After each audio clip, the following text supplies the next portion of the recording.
আবার ময়লা ফেলছেন? মানা করছিলাম না ময়লা ফেলায়েন না, তারপরও কেন ময়লা ফেলছেন? দেখবেন এরপর থেকে ময়লা ফেলে এই ময়লা আপনার বাড়ি আমি যে দিয়ে আসবো। কত বড় সাহস! হ্যাঁ, আর কি মনে করছেন এত কেউ ছিল না? যা তা করছেন, এখন তা পারবেন না। এই ময়লা আমি আপনার বাড়ি আনতেছি, দাঁড়ান। এই দারোয়ান কই?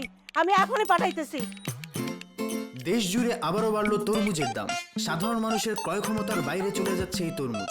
এই নিয়ে বিস্তারিত জানতে আমরা চলে যাচ্ছি রিপোর্টার মেহেদি হাসানের কাছে। হায় হায়, কই কি? হ্যাঁ, এর মধ্যে তরমুজের দাম বেড়ে গেল। এই কবিতার বাবা, আসো না। কত বড় সাহস, মহিলা আজকেও ময়লা ফেলছে। এতদিন ময়লা ফেলছে, কেউ কিছু বলার ছিল না। এখন আজকে খাবারটা এত মজা হয়েছে। না পিন্টু, যা খেতে আয়, পরে খাইস। না, খেলা আগে খাওয়া পরে।